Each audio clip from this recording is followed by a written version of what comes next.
someone is paying, there's a certain standard that you need to meet. And if you know that you cannot meet that standard, tell me why you're making that person pay. Only been a few hours, but it felt like days. Sanbanani, Dumelang, hello, my name is Malwande and welcome to my channel. We are continuing with the new BRAIDER Must-HAVES series. This is episode 2, which is about developing your skills, particularly the braiding or hair skill. We'll discuss the other skills that you need for your business in episodes to come. The first step is to be honest about your abilities and be very truthful with yourself. Confide in someone else or write it down, think about it, just be sure that you are aware of where your skills are at this present moment. What is it that you're able to do and with which hair type are you able to do it with? So at this point, do you have skills mostly with natural hair, maybe because the people around you have natural hair and you have natural hair? Or are you more someone who's clueless about that stuff and you are more with the relaxed hair girls and you know how to handle relaxed hair because that is what you're familiar with? Just be honest about your skill sets so that you know where you are starting from and you clearly can see where there is room for improvement, but also the things that you're already shining in and you can continue to shine in those things. Allow yourself to be a student. Learn.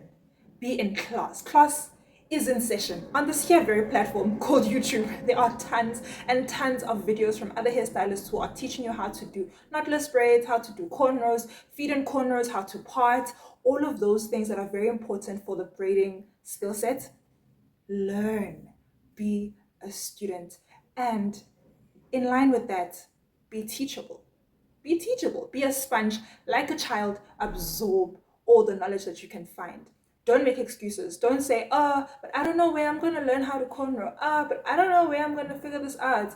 Ask someone. DM a stylist. Ask me even. I'll help you with where you can find that. But don't desire to be spoon-fed. No one owes you information, okay? Just allow yourself to be a student. Ask questions politely and hope that you find the answers. But honestly and truly, if you look hard enough, there isn't an answer for your skill set that you will not find in this day and age of the internet, where everything is on the internet, mostly for free. Come on, bro. Come on. My next point is that you need to set deadlines for yourself. This is in line with what we spoke about in episode 1. You remember the whole goal setting thing? Yeah, that thing. So you need to set deadlines for improving and developing your skill set in braiding. By when do you want to know how to cornrow? By when must you have learned how to do a feed-in cornrow? By when must you have learned X, Y, and Z? Whatever it is that you've set out for yourself, by when? Deadlines. And those deadlines must be in line with the goals that you've set for yourself in episode 1. So whatever short-term goal you have there, figure out where the skill set part must line up with that so that all your things are in order and so that you're not confused or have deadlines that clash with one another. This is a very hard one, but you need to let go of your pride and be humble and start for free. Yep. No one wants to hear that, especially in these economical times, in this very poor here economical climate. But you need to be willing to start for free 99, okay? And it benefits nothing but the development of your skill. I started there. Quite honestly, I did. Fortunately for me at the time, I was a student, but even if you're not a student anymore, if you're starting something new, be willing to start for free. I'll tell you why. It's because, one, you already know that this is not something you can be confident in because you are very much clueless about it, right? Two, if someone is paying, there's a certain standard that you need to meet. And if you know that you cannot meet that standard, tell me why you're making that person pay. Why are you making them pay, and why would we not call that scamming? Or deception? Or theft? Why? So that is why I'm saying be willing to start for free. See yourself as a student and do it for free. Now, I'm not saying go and call out people, just random strangers, and break their hair for free.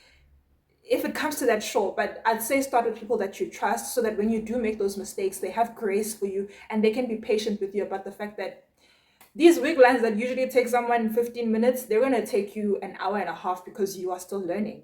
You can't get that from a stranger. So your mom, your sisters, your closest friends, your nieces, heck, even your nephews, whoever, okay, whoever who has hair and is willing to be your muse, your mannequin head, basically, just, yeah, sit down with that person and do their hair for free. One day when your skills are developed enough, then you can start bring up the conversation of, hey, I know I did it for free last time, but now I feel like I'm a little bit better. Can I charge you X amount?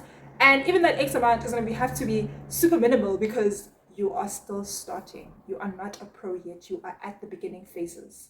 So see yourself as someone who's at the beginning phases and act accordingly. Once you're out of that phase, you'll upgrade your behavior as well and need to match the next phase. This leads to the next point, which is practice and practice again.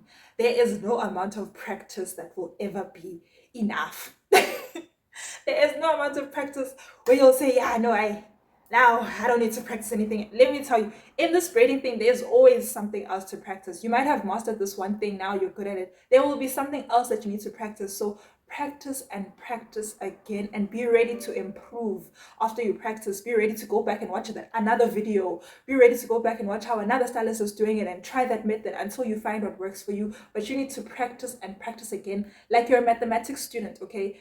Practice does make perfect. Practice and practice and practice every chance you get. This is something you're passionate about, right? So doing this is not really a chore. It's not painful to you. So just keep on practicing, keep going. You make a mistake, it's okay. You stumble, you fall, get up and try again, in the words of Aaliyah. I touched on this earlier when I spoke about you being like a sponge. Always be willing to learn. Keep up with the trends.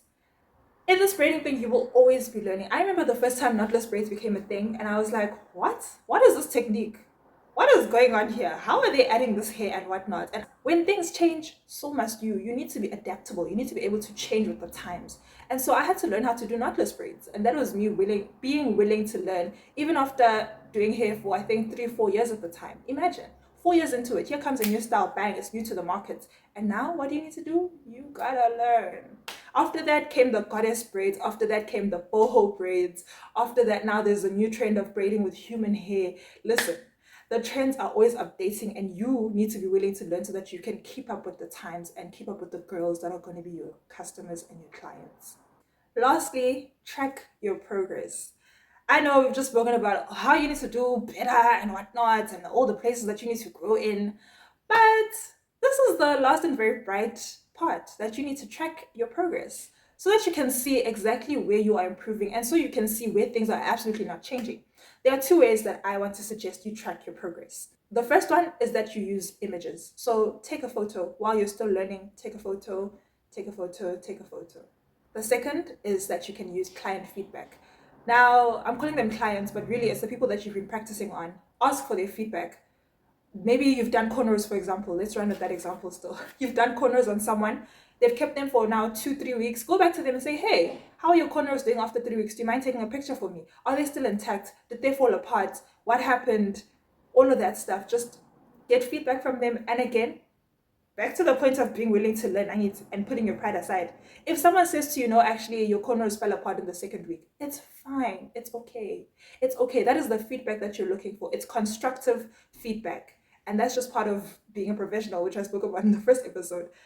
Be ready and willing to receive feedback, because you're going to take that feedback and you're going to go back to point number 1 and you're going to be honest in your reassessment that you will do frequently and say, actually, okay, I did try this and my assessment is that I didn't do so well the first 2 times. And you go through this process over and over again until you feel like, okay, now you've got the corners in the bag. Now let's move on to feed in corners, which is a corner with hair extensions.